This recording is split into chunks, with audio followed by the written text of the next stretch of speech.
Finally, we are on air. Yes, now we are on the digital week. We are online. Dunstan Tio, as co-founder and chief architect of FIDE Protocol, he's going to be moderator of this event. Let's go ahead. The stage is yours. Hi everyone. Hi, I'm Dunstan. I'm the chief architect of FIDO Protocol. This is a very private and secret project, which is why we kind of don't really send and do too much information or marketing regarding our project right now. Yeah, here we have four esteemed panelists. We have Carl over here, and we have Sergey. We have Danielle. Yeah, and definitely. Wait, we have another Sergey, right? Both of you are We got Sergeys. two. Yes, Yep. yes, that's why I have mentioned me. Yes, I'm sorry. Yeah. So okay, this is confusing. Okay. Hi. Today our topic is this. We are talking about constructing a comprehensive blockchain ecosystem. Technically, this would be my first question to everyone. Actually, what do you think is a comprehensive blockchain ecosystem? Can we have Carl first? What do you think? So it's a good question. I think a comprehensive blockchain ecosystem means, when you've thought about all the different synergistic parties or counterparties or parties involved to make sure that when because this is the thing, right? When people get involved that don't have like, okay, let me back up. For myself, I would consider myself an expert generalist in the space because I've been in it for a long time and I've done a lot of different things, and so I see how by doing one thing it affects something entirely different in the ecosystem.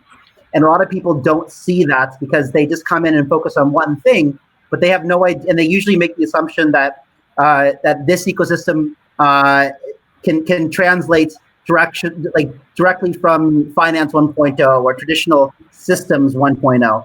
However, it's much different. So I think a comprehensive ecosystem means you have proper infrastructure and you have proper security and you have proper like self-regulating organizations, and you've got these things, and you've got proper infrastructure built up and grandma friendly, and you have basically all the different facets that are necessary for the space to develop healthy and in a way that people don't get hurt.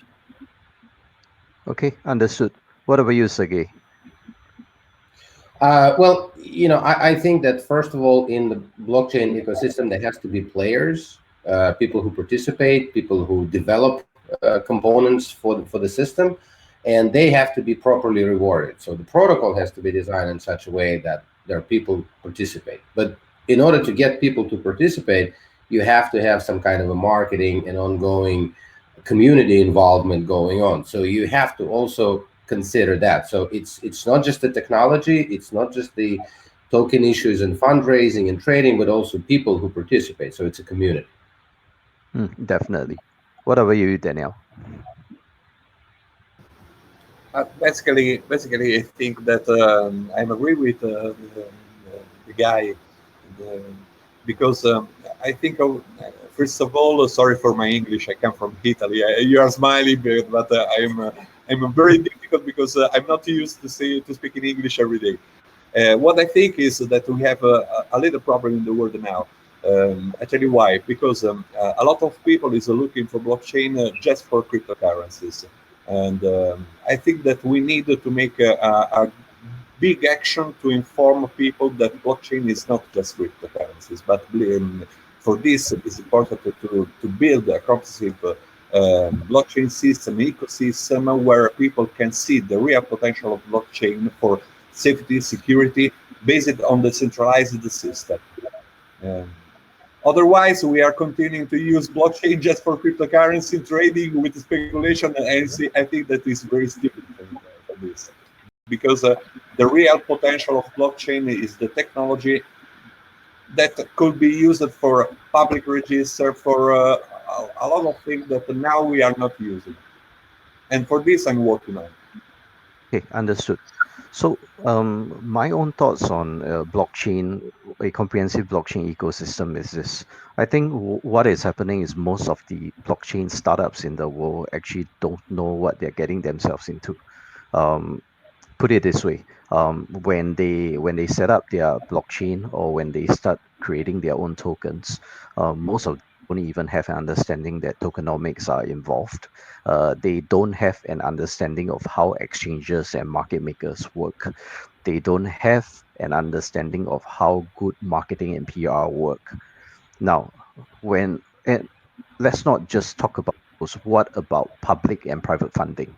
Most of them have very little access, and they believe that if I do an STO or an ICO, I would already have access to public and private funding.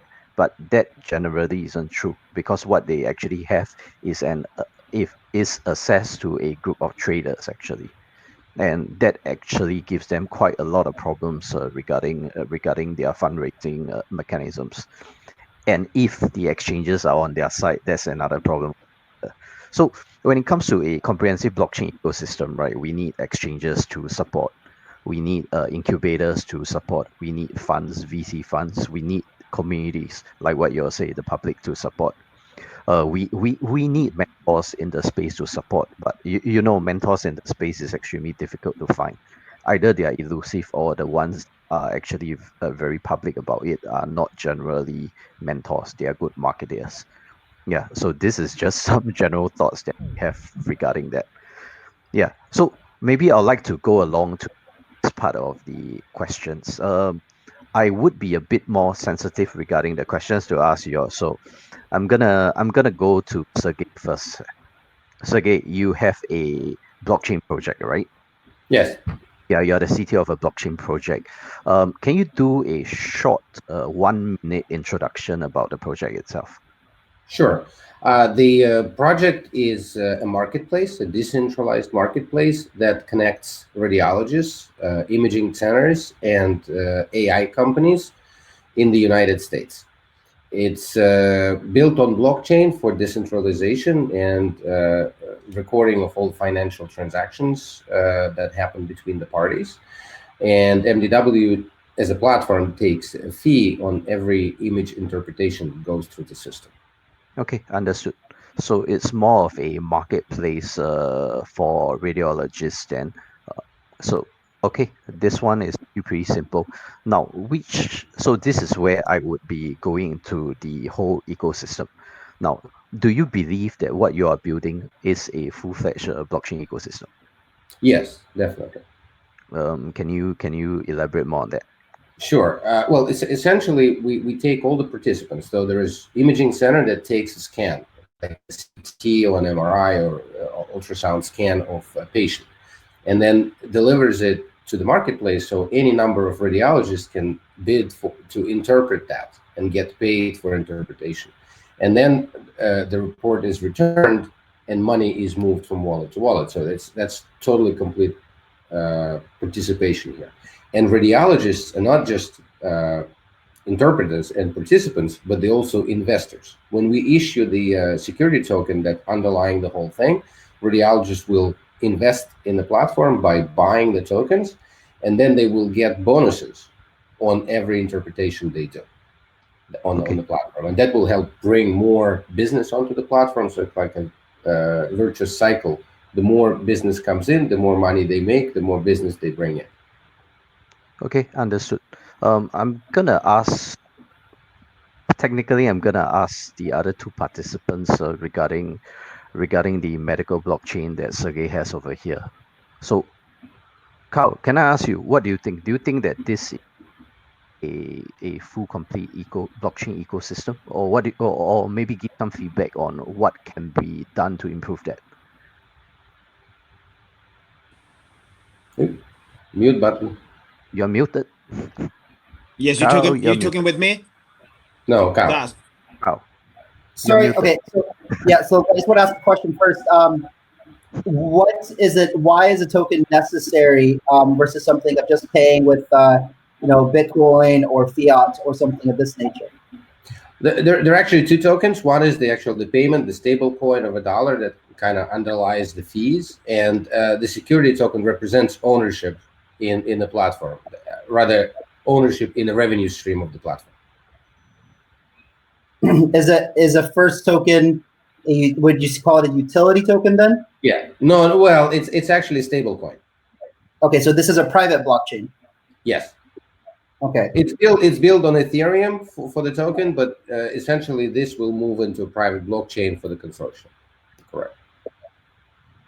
And what's the reason for it being on a blockchain? Is it just transparency of payments and things like that, or what? Precisely, and we record. It's actually medical information. So and also the industry is very competitive. So participants will not deliver their business to somebody who doesn't show them how the whole marketplace works within, what the prices are, and so forth. So they want a full audit, and only blockchain can provide that easily. Why did you decide to go private versus public blockchain? Because in the end, it's a B2B marketplace. So people that participate there are actually, registered companies and individuals. So there is no need for public participation, and public blockchain puts a lot of strain in terms of performance and how this whole thing will actually operate in production. So it's a lot better to control their underlying infrastructure. And what kind of fees are being charged from the company for this service? Depending on the transaction, depending on what exactly is going on, but it varies from like 5% to 20%, depending on whether marketplace matches radiologists with centers, or centers bring their own onto the platform. So it's variable. Okay, I guess when it comes down to private blockchains, I don't have a lot of I can't critique very much, because it's really, you're talking about some databases, right? So, and Correct. a traditional model. But there will be participants between, say, insurance companies can participate in that and pay disbursements to imaging centers for tests performed. So it's actually going to be, the more business is conducted there, the more other types of participants will participate. But it's an enterprise blockchain in a sense, not public coin or public platform, public protocol. Okay, this is where I would like to butt in and ask something else, actually, because you see, right, Sergey, you did talk about this being a private blockchain and an enterprise level blockchain, right? So why do you have that idea that, like enterprise level blockchains are private blockchains? Well, it actually, I think, we don't know, it's a hypothesis, but the participants in the blockchain would want it to be private. They will want to become validators on the blockchain, the insurance companies and large hospitals and centers, because they want to make sure that they don't control, but they ensure that it's all done fair and without ability to change things, and somebody controlling it.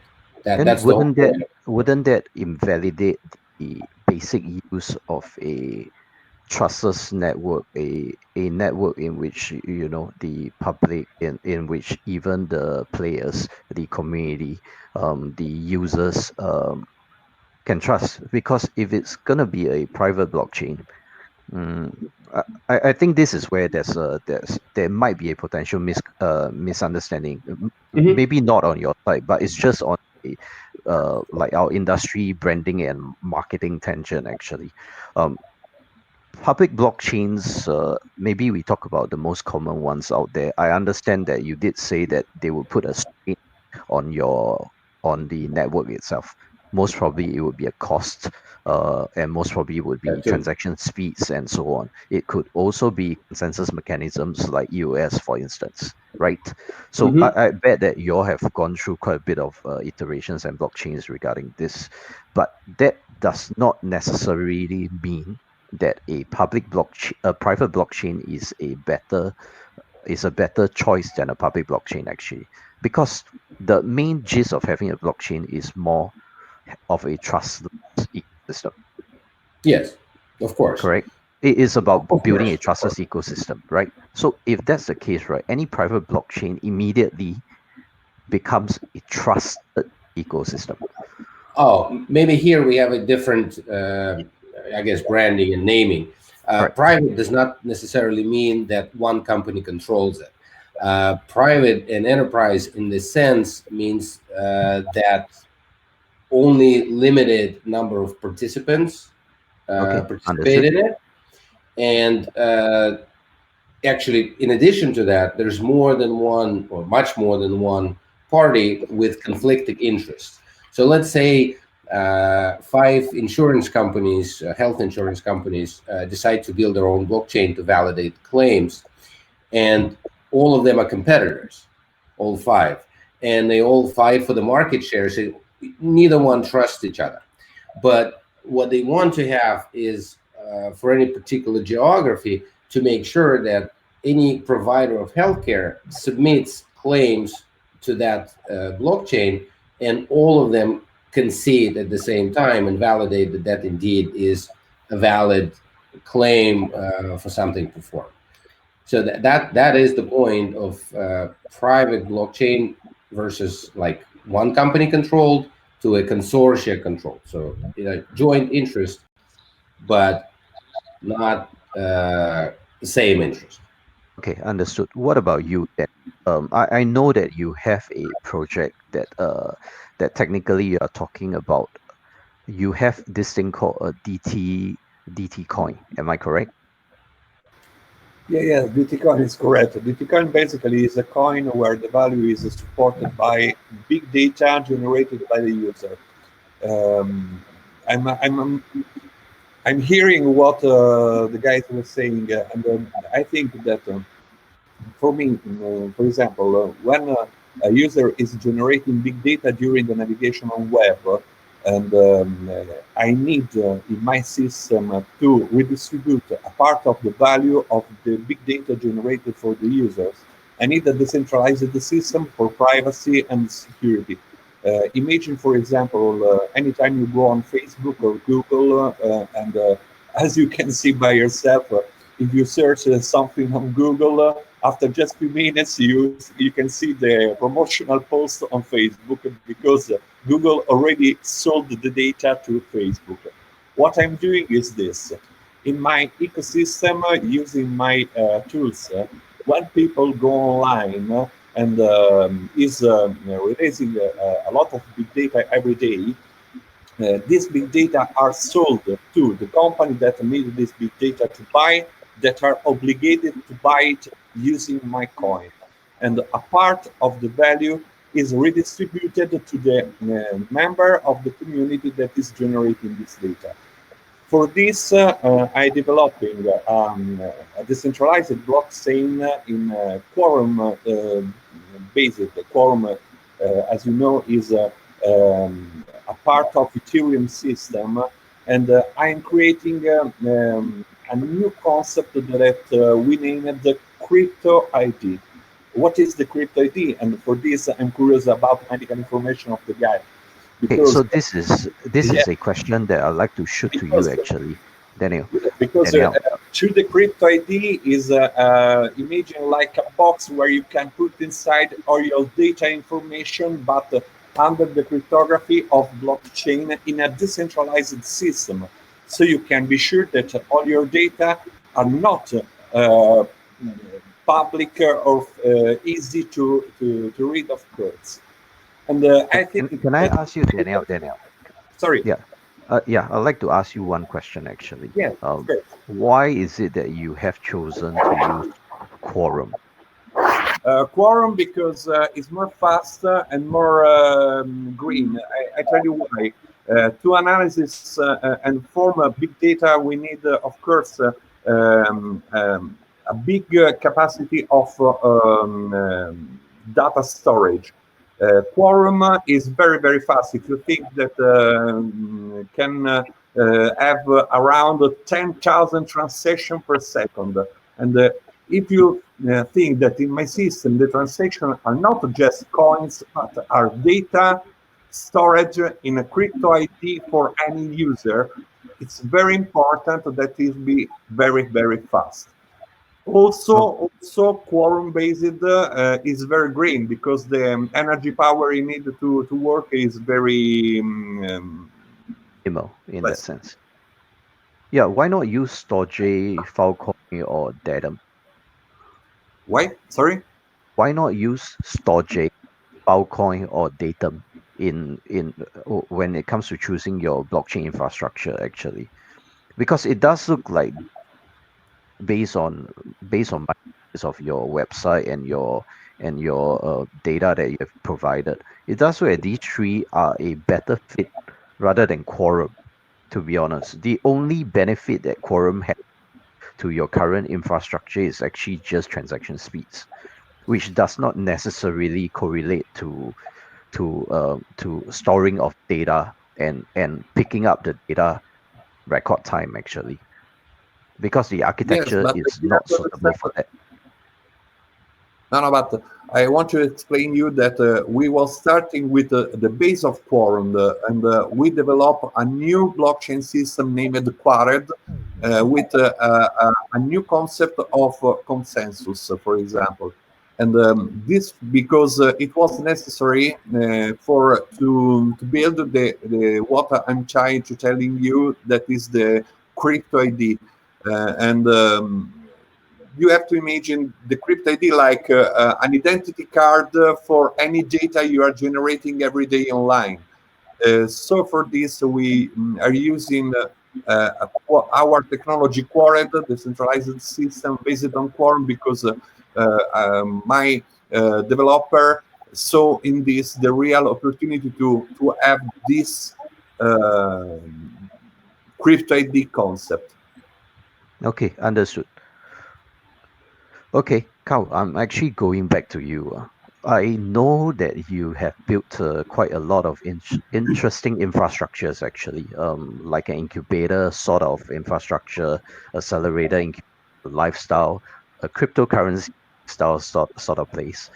You have built a an exchange aggregator, correct? Yeah. And these are your two main, Carl. So these are your two main stuff, right, Carl? So would like to ask you regarding your blockchain ecosystem. I'm not talking about the blockchain itself, or you like. I'm not talking about your architecture, any blockchain architecture, or even the architecture of your itself, Carl. I'm actually asking you more of a full-fledged ecosystem for the blockchains, and I think that is your main and biggest passion right now. Yeah. So yeah, so I not exactly sure what your question is, Dunstan, but I guess yeah, the two different things. I mean, I've been building blockchain things since 2013, and started with the world's first Bitcoin-based lottery. That was basically just a public live physical lottery that we did twice a week on YouTube. Where all the payments were accepted and paid out to Bitcoin. And then I went on to build Credits, which was a built from scratch blockchain protocol, which had public and private enterprise interoperability. And right now we're working on blockchain adoption, and so it's infrastructure, and not protocol infrastructure, but more like highways and parks and power plants of world infrastructure, right? So there's two major aspects, right? One of them is House of DAO, which you're referring to at first, which is this, blockchain and crypto focused co-working, co-living, incubating hub community, and the goal, I call them power plants actually, because the goal really is to facilitates and harness and supports new projects to be born there and accelerated and incubated that are very disruptive. And I think right, we just saw Russia with this proposed law of banning cryptocurrencies, and they've been back and forth for years now, right?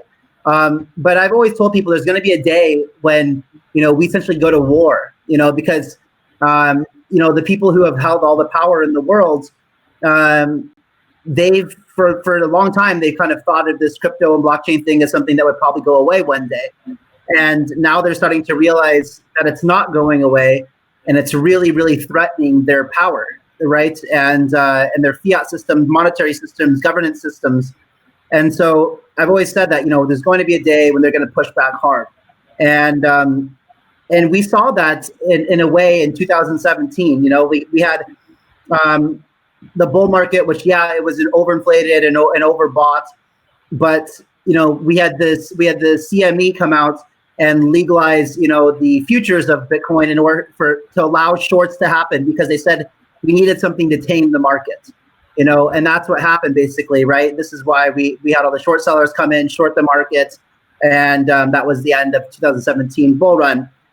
And you also started hearing this messaging coming in saying, like ICOs are dead, STOs are the new thing.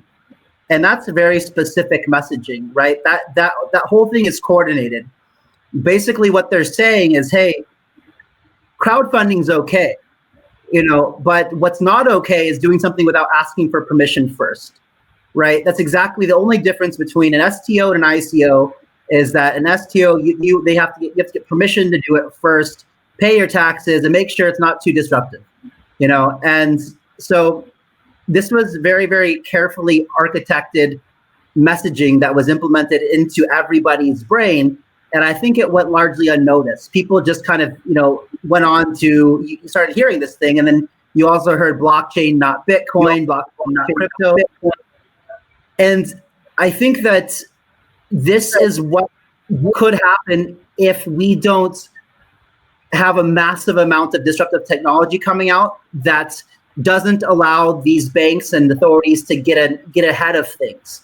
So the idea of House of DAO really is to create 20 or 30 of these communities, long-term living communities around the world, where people are, it's also creating that incubation center, not just for projects that we're incubating, but also creating that conference-like environment 24/7, 365, where you can come and you can stay for a month, you can stay for 2 weeks, you can stay for a lifetime, but you're going to constantly be surrounded by people in the industry who can leverage their networks and things like that. But let's say that we have 20 of these things in the coolest spots in the world, and all 20 of them are putting out 5 projects a year.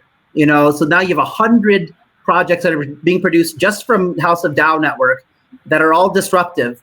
And the goal would be to really have so much useful disruptive technology coming out that it would be impossible for the authorities and the regulators and the central bankers and things like this to get ahead of it and put out this messaging that really distracts us from what we're really trying to do. And I with House of DAO, there's more to it. It's a really interesting, ambitious, long-term goal. When I really believe that we need to start from the ground up, and we think the systems that we grew up with, people in the large part seem to be not very happy with being adults and things like that. And so it has a lot to going in with raising families and education and different ways of living and different mental programming from childhood.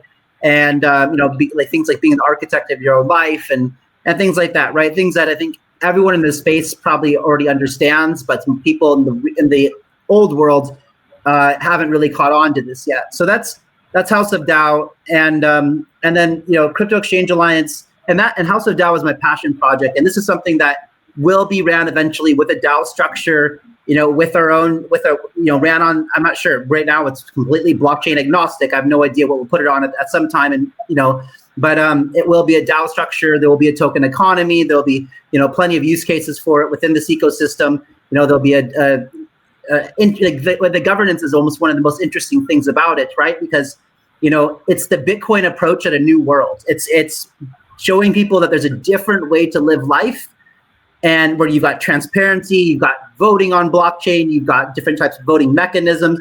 Maybe each different House of DAO location has its own government with one government who oversees it all, but maybe the individual governments are allowed to kind of like the states have their own states. Maybe it's run like that. I don't know. We'll see. But it's the alternative way of the way that the world has been running. And if it's interesting enough to people, maybe it'll be something that is adopted by masses. I don't know. But that's a passion project, and I would love to have everybody come involved and get, whoever's interested in helping, participating. It's something that really, the more the merrier kind of thing. And the other project I'm doing it because that's the thing that's going to finance everything, and that's solving a major problem in the space, which is, the lack of liquidity with exchanges. And why that's such a big problem is, one, we really need to mature the space. And right now, with all of this, the biggest negative publicity that comes out of blockchain is the damage that's caused to, retail traders and individuals from mostly exchanges, hacks, thefts, cons, frauds, Mt. Goxes, Quadrigas, hacks, things like that. And it's because these exchanges aren't following best practices, right? And we need to solve their major pain points before we can get them to follow best practices. And so what we're working on is solving the biggest pain point, which is liquidity. And so I guess that's explanation of both projects. Definitely, those two really sound interesting also, and I feel that at the end of the day, this is what we mean by a blockchain ecosystem. We need VCs, we need funding, we need exchanges to support, we need projects, we need users, we need community to support, we need mentors, accelerators. So technically, a blockchain ecosystem is not just about the protocol, or it's not just about individual projects actually.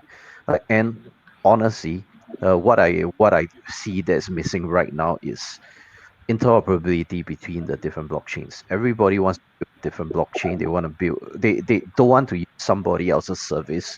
They don't want to use. They don't even want to cooperate. And with that, right, it's extremely difficult to build a proper ecosystem when there's no cooperation. It's all about competition, actually. So, closing this panel, what I want the audience to actually understand is this.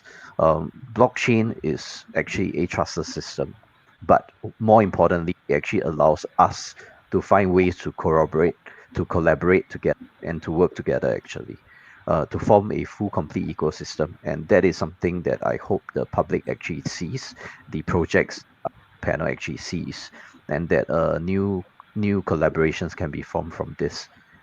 Yeah, thanks so much, everyone. Thank you, guys. Yes. Thank Nice you, to guys. meet all of you here. Yes, my pleasure. And now we have to end this session and go ahead. Thanks a lot. Yes, nice to meet you again. Thanks to you. Bye. Goodbye. See you guys. Take care, guys. Bye-bye.